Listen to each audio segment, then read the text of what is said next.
नीलाम्बुजस्यामलकोमलाङ्गम् सीतासमारोपितवामभागम् पाणौ महासायकचारुचापम्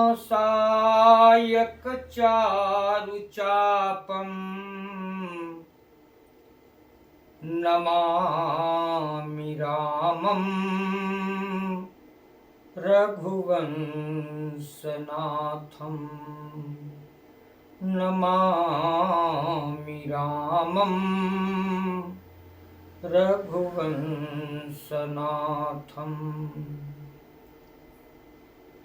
अतुलितबलधामं हेमशैलाभदेहम्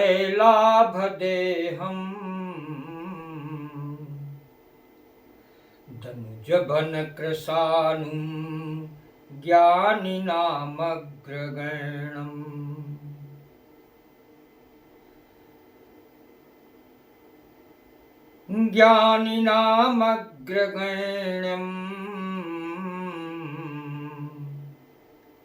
रघुपतिप्रियभक्तं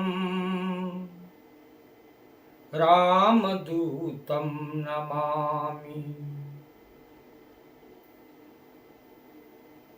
अतुलितबलधामं हेमशैलाभदेहं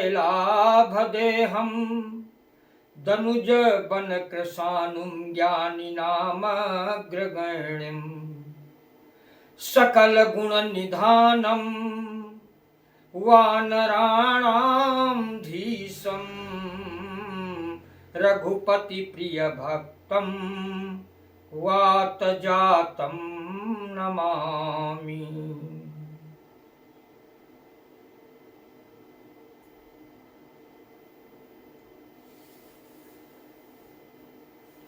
अनंत काल से जीवात्मा की यात्रा चल रही है और आज तक अभी तक उसे मंजिल नहीं मिली है। जीवात्मा की मंजिल क्या है? शांति की प्राप्ति, आनंद की प्राप्ति, और वह आज तक पूरी नहीं हुई। मेरे भाई बहनों, थोड़ा विचार करें,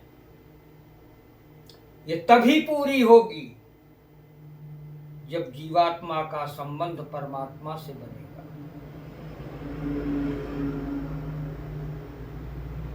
जब जीवात्मा परमात्मा में तदाकार होगी।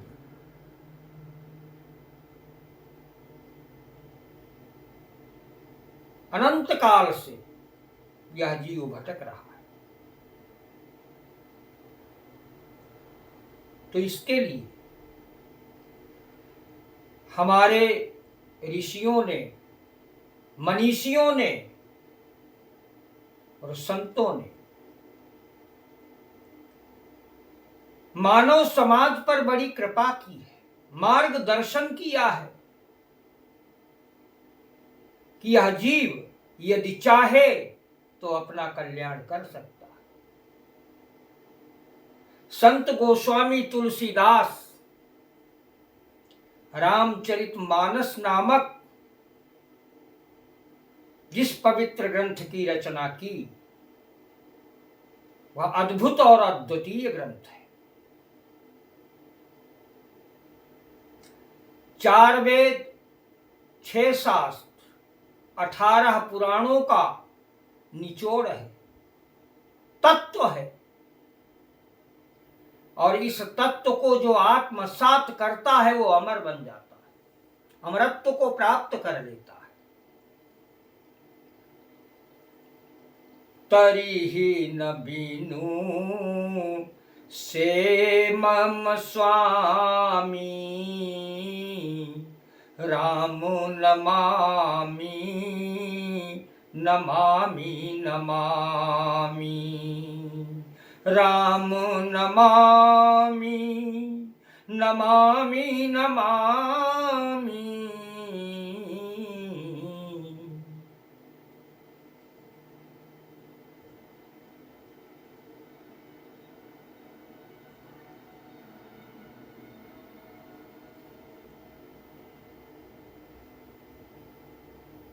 बारी मथे घृत होई बरु,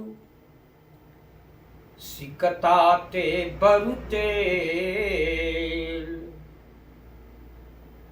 आप विचार करिए, एक बार पानी के मंथन करने से भले घी निकल आओ,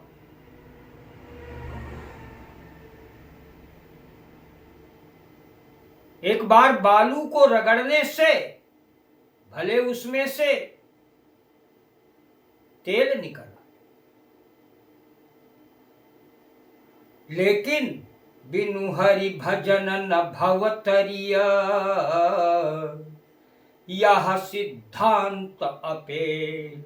अपेल का मतलब अकाट्य, यह सिद्धांत अकाट्य है। जीव का कल्याण तभी होगा जब भगवान श्री राम के चरणों में जीव गिरेगा, तभी। तो फिर जब जाना ही जाना है तो विलंब किस बात का। राका पति खोड सौ वहीं, तारा गण समुदाय, कोटि जतन पचि पचि मरिया, बिनर बिराति न जाय। कोटि जतन पचि पचि मरिया, बिनर बिराति न जाय।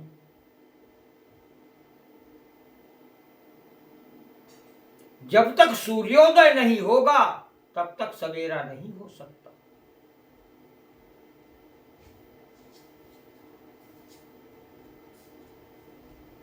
तो जीवन में यदि सूर्योदय लाना है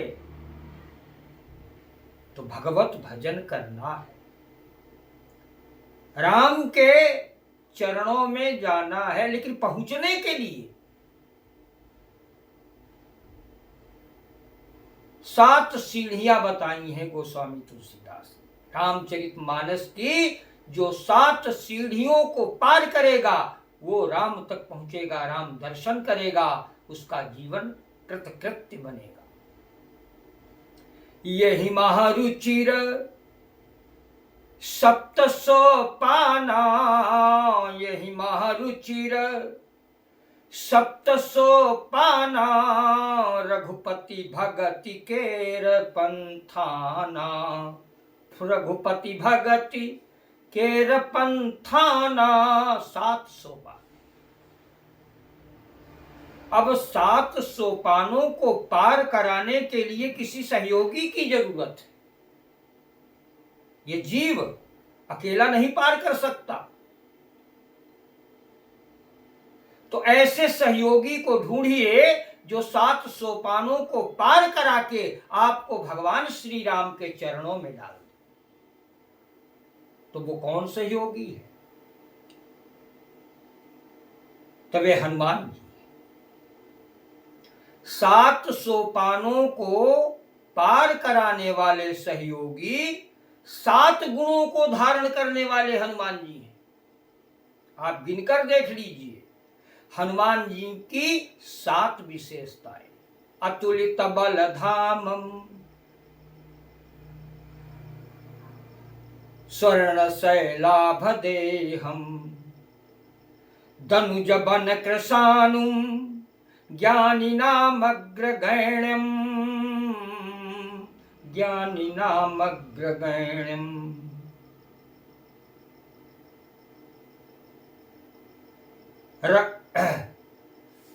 रघुपति प्रिय भक्तम, वानराणाम धीसम, वात जातम नमामि। 7 विशेषताएं।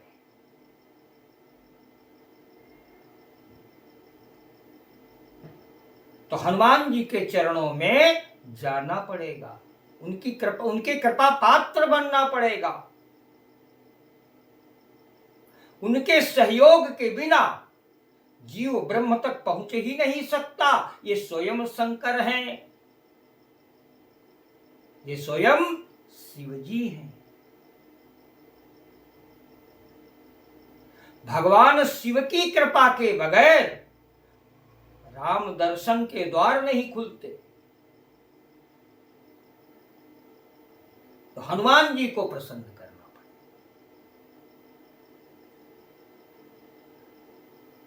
सीता और राम का पुनर्मिलन करवाने वाले हनुमान,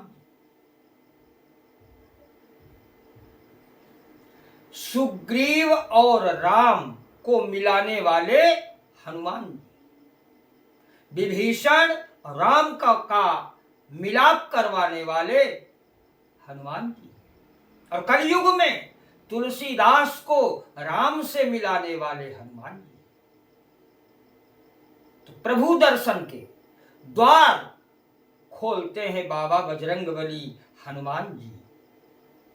प्रेम से बोलिए वीर बजरंगबली महाराज की। इनकी कृपा के बिना राम दर्शन के द्वार खुले ही नहीं सकते। संसार के जितने भी दुर्गम काज हैं वो हनुमान जी के लिए सरल है। उनके लिए न कुछ दुर्गम है न कुछ दुर्लभ है।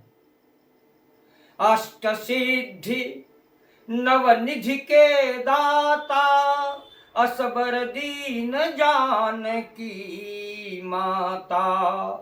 अष्ट सिद्धियां नवनिधियां हनुमान जी के पीछे पीछे कदमों में चलती।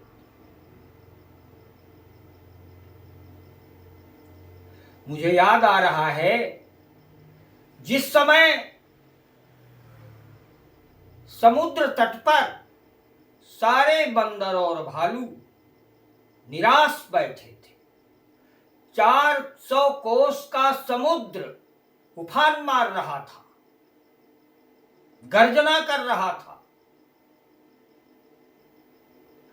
और 400 कोस के उधर लंका में सीता जी बैठी हैं, उन तक पहुंचना था। अब इतना बड़ा काम कौन करे?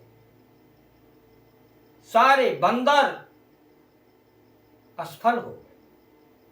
निज निज बल सब काहू भाखा, पार जाई कर संशय राखा। सभी बंदरों ने अपने अपने बल का बखान किया, लेकिन ऐसा समर्थ कोई भी वानर नहीं निकला जो 400 कोस की ऊंची छलांग लगाकर लंका में जाए और माता सीता से मिलकर वापस लौटे। कोई नहीं। हनुमान जी चुपचाप बैठे थे।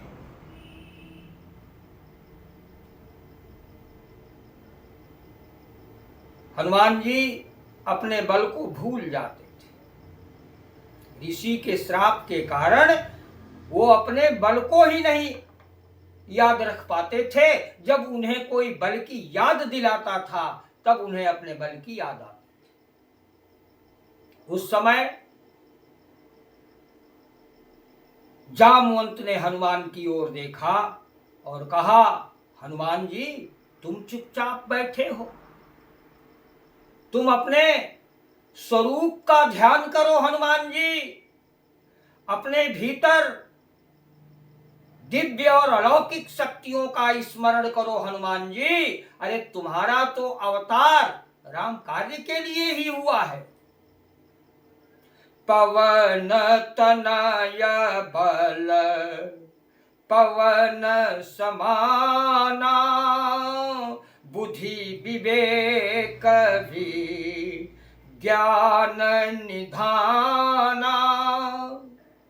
कवन सो काज कठिन जग माही, जो नहीं होई तात तुम पाही। हनुमान जी तुम्हारे लिए कुछ भी असंभव नहीं, और तुम खामोश बैठे हो।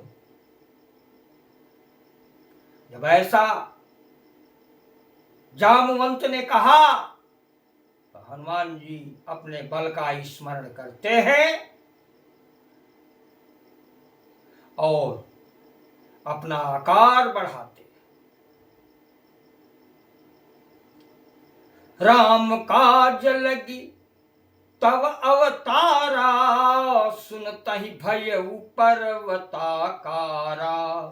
सिंहनाद करी बारही बारा, नाघौ लीलौ जल निधि खारा। इतना आकार बढ़ाया हनुमान जी ने कि हिमालय की एवरेस्ट छोटी पड़ गई। तो गर्जना करने लगा, सिंहनाद किया है हनुमान। और बार बार जामवंत से एक ही प्रश्न पूछते हैं, बताओ मैं क्या करूं? अरे कहो तो अगस्त ऋषि की तरह इस समुद्र को चुल्लू में भरकर पी जाऊं, और कहो तो उस त्रिकूटाचल पर्वत को ही उखाड़ लाऊं जिस पर लंका नगरी बसी हुई है। कहो तो रावण के 10 शीश तोड़कर समुद्र में फेंक दूं, माता जानकी को कंधों पर बैठाकर प्रभु राम के सामने उतार। आप क्या आज्ञा देते हैं? तो उस समय सभी ने वहां पर हनुमान जी का रुद्र रूप देखा, प्रणाम किया। जामवंत बोले, हनुमान जी तुमको ये सब करने की जरूरत नहीं है, तुमको अपने प्रभु की लीला में सहयोग करने की जरूरत है। तुम्हारा काम इतना ही है कि तुम लंका जाओ और माता जी से मिलकर उनकी कुशल क्षेम प्रभु से सुनाओ।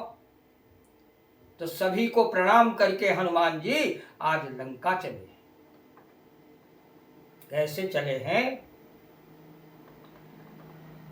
कि यह कही नाई सबन कहूँ माथा, और चले उहर सिहिय धरी रघुनाथा। अपने हृदय में भगवान श्री राम को धारण करके आज हनुमान जी लंका चले। जब लंका चले तो देवलोक के सारे देवता आश्चर्य में पड़ गए। बोले, ये लंका जा रहे हैं आवेश में आकर, लगता है रावण के बारे में और रावण की लंका के बारे में इन्हें कुछ पता ही नहीं।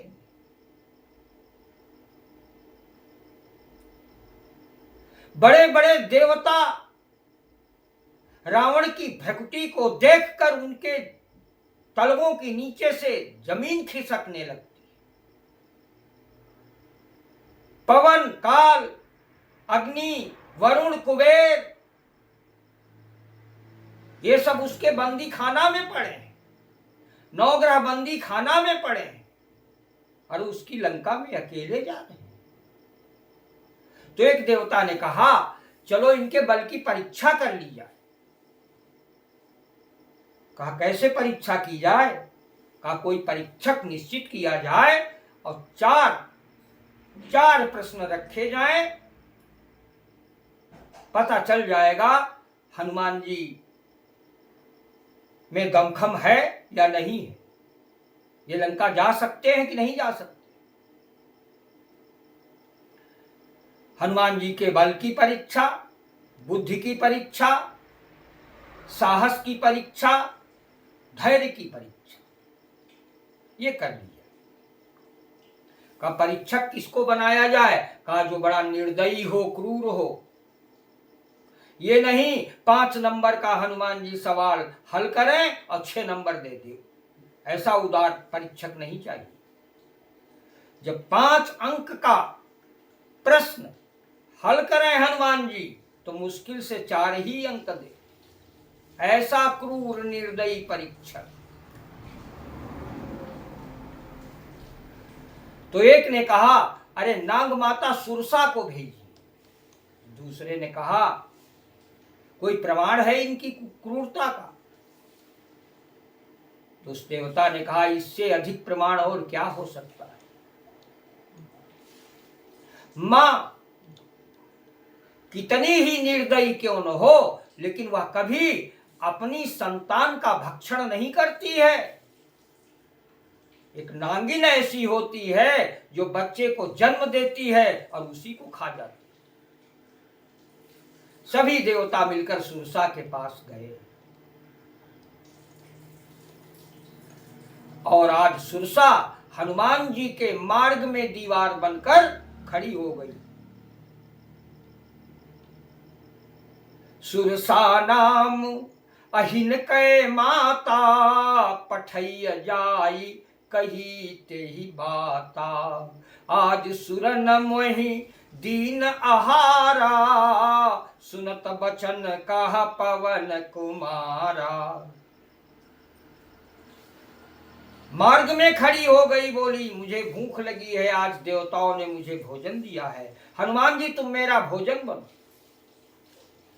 हनुमान जी बोले मैं तुम्हारा भोजन नहीं हूं। सुरसा ने कहा मैं कुछ ये सुनने को तैयार नहीं हूं, मैं भूखी हूं, मैं तुम्हें खाऊंगी। हनुमान जी बोले ठीक है, अगर खाना ही है तो जिस कार्य के लिए हम जा रहे हैं अपने प्रभु के, वो पूरा करने के बाद मैं तुम्हारा भोजन बन जाऊंगा। ठहाका मारकर हंसने लगी सुरसा, कहा मैं तुम्हारे बहकावा में आने को नहीं हूं, मैं तुम्हें खाऊंगी। हनुमान जी खड़े हो गए, बोले फिर खाइए। तो सुरसा ने 1 योजन का मुख फैलाया, 400 कोस। हनुमान जी ने अपना दूना आकार बढ़ा दिया। जब उसने ये देखा तो और मुंह फैलाया, हनुमान जी ने और अपना आकार बढ़ाया। वो जितनी बार मुंह फैलाती थी, बढ़ाती थी, उससे दूना रूप हनुमान जी उसको दिखाते चले जाते थे। जब 100 योजन का मुख उसने फैलाया तो छोटा सा रूप ले लिया और मुंह में चले गए, मुंह से बाहर निकल आए। बाहर निकलकर सुरसा को प्रणाम किया, कहा मैं तो तुम्हारे उदर में गया लेकिन तुम मुझे खा नहीं सकते।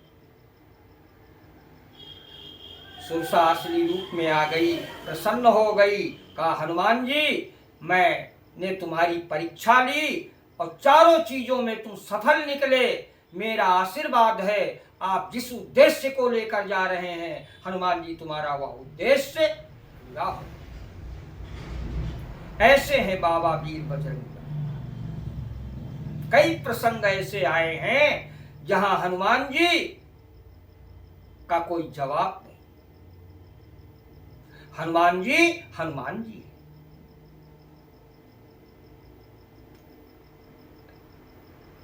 लंका में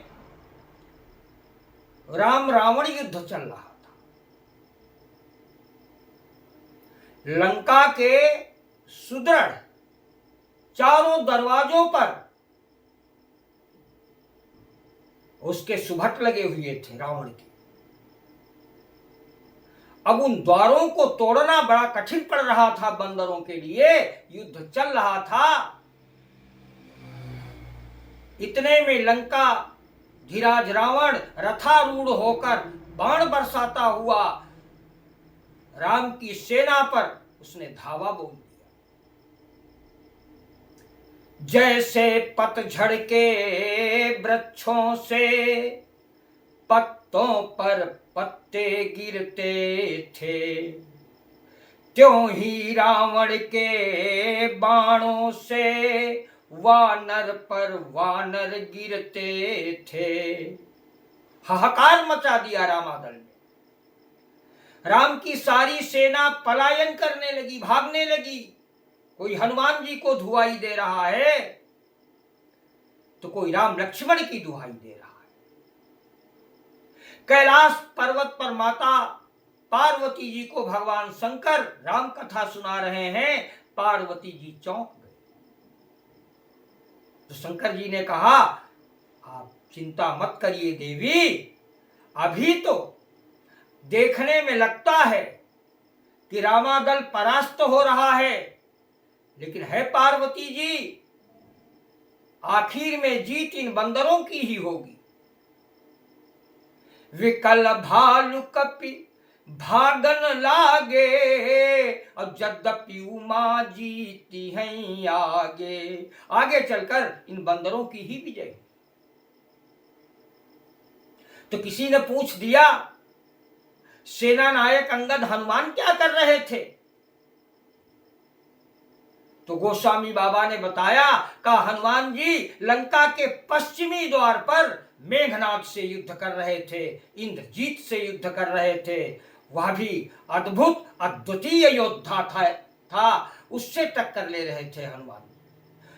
पश्चिम द्वार टूट नहीं रहा था। पश्चिम द्वार रहा बलवाना, मेघनाद तह करई लड़ाई, टूटन दुर्ग परम कठिनाई। लेकिन जब हनुमान जी के कान में आवाज आई, उनकी सेना पीछे भागने लगी, रावण भारी पड़ रहा है सेना पर, तो क्रोध आ गया। आज रुद्रावतार हनुमान जी को, और हनुमान जी को जब क्रोध आया तो बाबा गोस्वामी तुलसीदास जी लिखते हैं कि पवन तनय मन भा अति क्रोधा, गरजा प्रबल काल समझोधा, मारिसी मेघ नांद कई छाती, परा भूमि घुर्मित सुर घाती। गर्जना करके एक छाती पर लात जमाई मेघनाद के, बाबा बजरंगबली ने मूर्छित होकर आज रथ से नीचे गिर गया। मेघनाद मुड़कर रावण का वेग रोकने के लिए एक पर्वत उखाड़ लिया हनुमान जी ने, और रावण की ओर दौड़े हैं। आप लोग दर्शन करिए, आज हमारे प्रभु वीर बजरंगबली महाराज का दर्शन करिए कैसे दौड़े। पर्वत का प्रबल प्रचंड खंड, हनुमत के कर से फिसल गया, निश्चर समूह थर थरा गया, निश्चर पति का रथ टूट गया। सन्नाटे में है 10 कंधर, अचरज में असुरों का दल है, कपि के कर का फेंका पर्वत, रखता अपने में इतना बल है। रथ के ऊपर प्रहार कर दिया उस पर्वत का हनुमान जी ने, तो रावण के रथ का पहिया टूट गया। रावण सन्न रह गया, आश्चर्यचकित हो गया। रावण विचार करने लगा। सुर नर किन्नर, बड़े बड़े देवलोक के देवता, वो भी रावण के सामने टिकते नहीं, और एक वानर। यह आज प्रथम ही अवसर है, वानर ने रथ को तोड़ा है, जितना सम्मान करूं तेरा, वह सब इस जय पर थोड़ा है। धन्य है हनुमान, धन्य है बंदर, मैं तेरी मां को प्रणाम करता हूं। आज तेरे प्रहार से रावण का रथ टूट गया। ये जीवन के रावण का पहला अवसर है।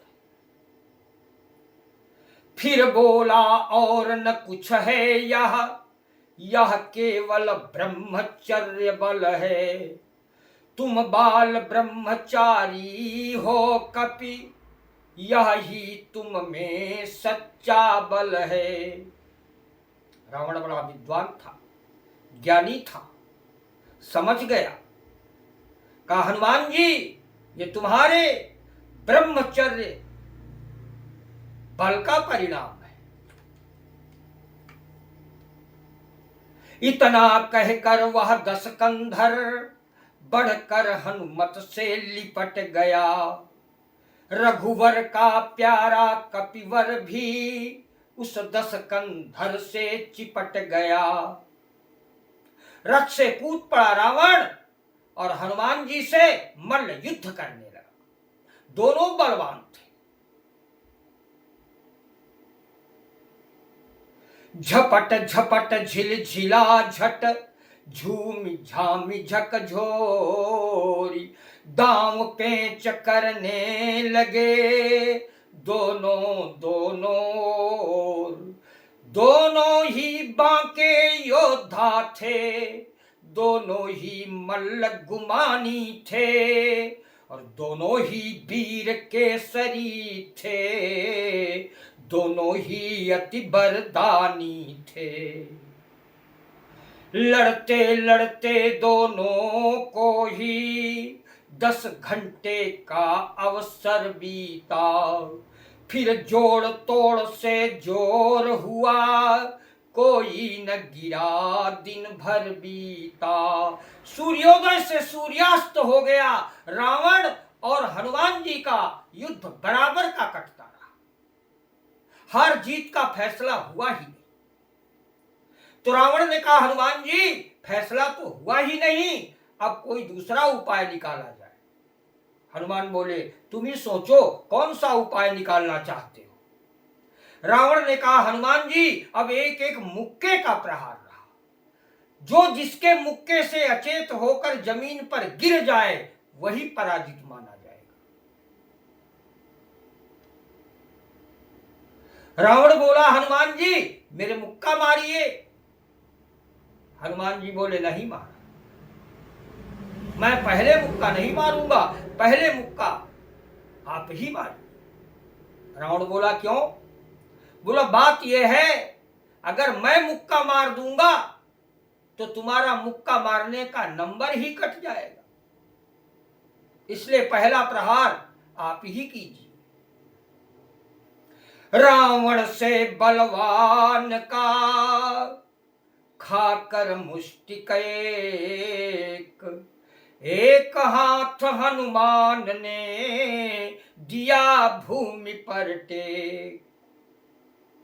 रावण ने जब वज्र प्रहार किया अपने मुक्के का हनुमान जी की पीठ पर, तो जय श्री राम का नारा लगाया और एक हाथ अपना जमीन पर लगाया और उठकर फिर खड़े हो गए। बोले, तेरा बल निष्फल हुआ, राम कृपा से आज, ओ अबले मेरी मुष्टिका लंका के सिरताज। भगवान श्री राम मेरे प्रभु की कृपा से तेरा बल निष्फल हो। देखिए हनुमान जी इतने बलवान होते हुए भी कितने निरभिमानी है। जहां अभिमान है वहां भगवान नहीं रहते, अभिमान भगवान का भोजन होता है। जब तक जीव निराभिमानी नहीं बनेगा तब तक प्रभु दर्शन नहीं मिल सकता। जो अपने मान का हनन करता है, अभिमान का हनन करता है, वही परमात्मा का दर्शन पाता है। कबीर दास जी ने लिखा है, जब मैं था तब हरि नहीं, अब हरि है हम नाही, और सब अंधियारा मिट गयो, जब दीपक देखो माही।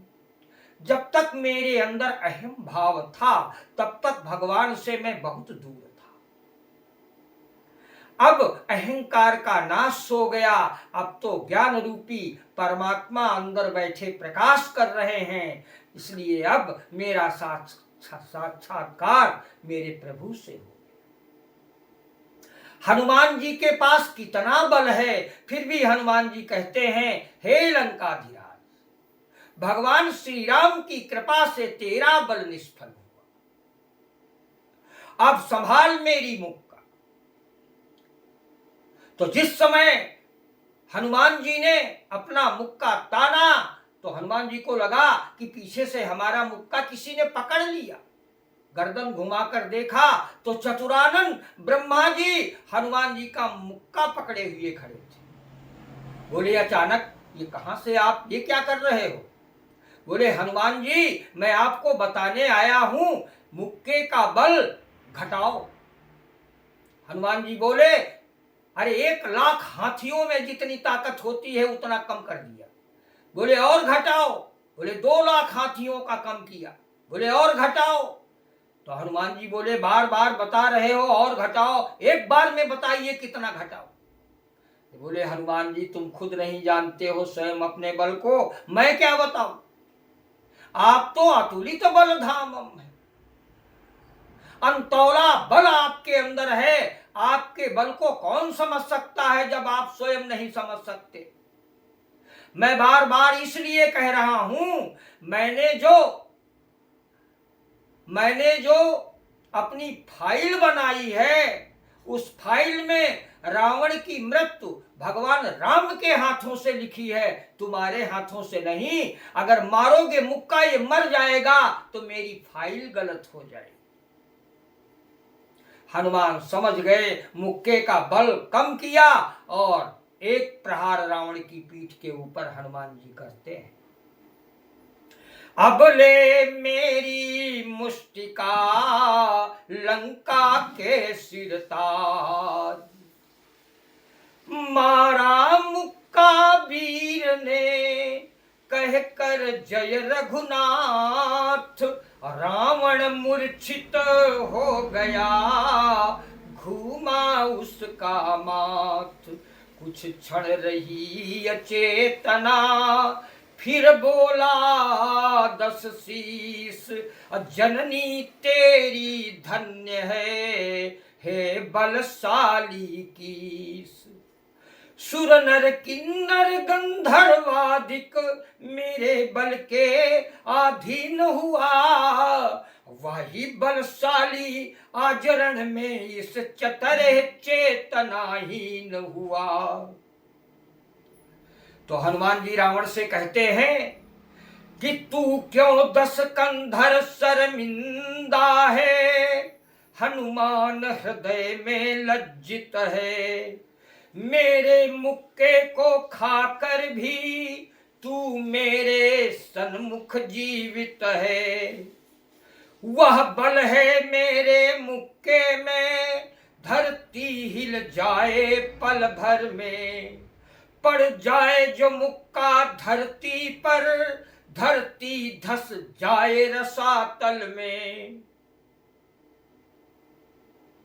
फिर भी तू मेरा मुक्का खाने के बाद मेरे सामने खड़ा मुझसे बात कर रहा है, तो हनुमान नहीं धन्य है, धन्य तो रावण तू है। जब इतना सुना तो गुस्से में आकर रावण हनुमान जी से कहने लगा, अरे अब तो सायंकाल है, युद्ध हो रहा बंद, और कल को तेरे नाथ का काटूंगा भवफंद। बड़ी बड़ी रोमांचकारी लीलाएं हनुमान जी ने की है। हनुमान जी के बल को आज तक कोई तोल नहीं सका। देवलोक के बड़े बड़े देवता भी हनुमान जी के बल की सराहना करते हैं। ऐसे हैं बाबा हनुमान। जब लंका में विजय प्राप्त करने के बाद भगवान श्री राम अयोध्या आए, अयोध्या के राज सिंहासन पर आसीन हुए, अयोध्या में आनंद की लहर दौड़ गई,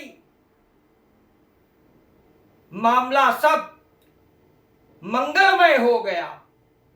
तो मौका निकालकर हनुमान जी माता अंजना से मिलने गए। तो उनके चरण छू माता अंजना ने कहा, बेटा बहुत दिन के बाद आना हुआ। हनुमान जी बोले, मां तुम तो जानती हो तुम्हारा पुत्र राम भक्त है, मेरे प्रभु श्री राम पर विपत्ति आ गई। कैसी विपत्ति? वे 14 वर्ष तक वन में रहे, माता सीता के साथ, अनुज लक्ष्मण के साथ। तो लंका का दैत्य रावण वन से मां को चुरा ले गए।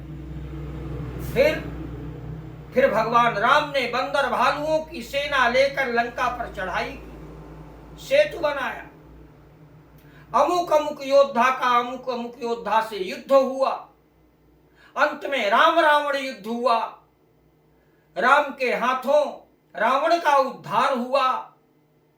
तब कहीं लंका में विजय मिली। भगवान राम माता सीता और अनुज के साथ पुनः अयोध्या आए। अब मुझे मौका मिला, मैं आपके चरणों का दर्शन करने आया माँ, इसीलिए विलंब हो गया। तो अंजना माँ पीछे घूम गई।